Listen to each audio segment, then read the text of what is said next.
বসে থাকতে থাকতে বাইরের দিকে তাকিয়ে দেখলাম আমার গাছে কত ফুল ফুটে রয়েছে। তা ফুলগুলো দেখে একটা কথা মনে পড়লো, তাই তোমাদের সঙ্গে শেয়ার করছি। অবশ্যই জানিও আমি কি বললাম, সেটাও মন দিয়ে শোনো, ঠিক আছে? গাছের রং সবুজ বটে, আমরা সবাই জানি, কিন্তু ফুলগুলো কিন্তু অনেক ধরনের রঙের হয়। কিন্তু কালারিং ফুলগুলো যেগুলো অনেক ধরনের রং, সেগুলো কিন্তু আমরা দিনে ফোটে, আমরা জানি, ঠিক আছে? সাদা ফুলগুলো রাত্রে ফোটে, এটাও আমরা জানি। তো এর মধ্যেই কিছু কথা একটু মন দিয়ে শুনবো। কালারিং ফুলগুলোই কিন্তু বেশি একটা গন্ধযুক্ত হয় না, কেন জানো? তারা সূর্যের তাপে পুড়ে রঙটা নিতে পারে, কিন্তু গন্ধটা নিতে পারে না, তাই তো?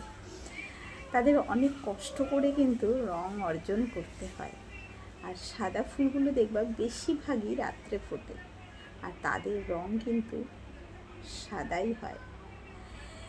জবা ফুলও দেখবে কুড়ি হয়ে থাকে সকাল পর্যন্ত, যখন সূর্য ওঠে তারপরেই কিন্তু ফোটে। প্রত্যেকটা ফুলই এরকম, কালারিং ফুলগুলো সূর্যের আলো না পাওয়া পর্যন্ত ফোটে না।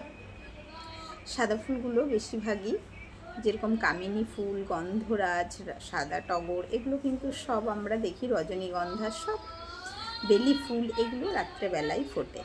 এই ফুলগুলো খুব মিষ্টি গন্ধ হয়, কেননা এরা কোনো কষ্ট নিতে পারে না।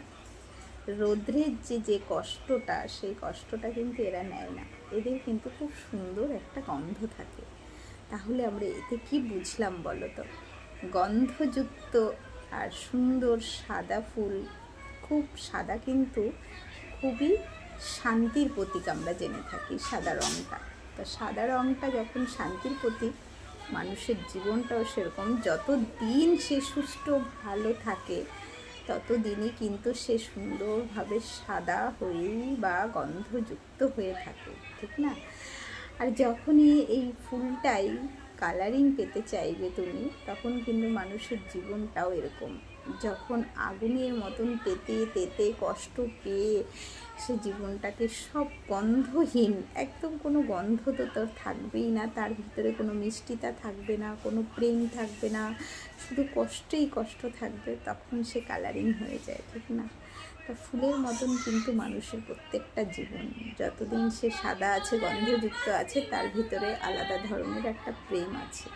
আর যখন সে কালারিং হয়ে যাবে, তখন ভিতরে আর কিছুই থাকে না, শুধু শুধু রঙটাই দেখা যায়। ওপরের রঙটা দেখেই তখন বোঝা যায় যে এ লাল, এ সাদা, এ কালো, ঠিক না? এইটুকুনি বল।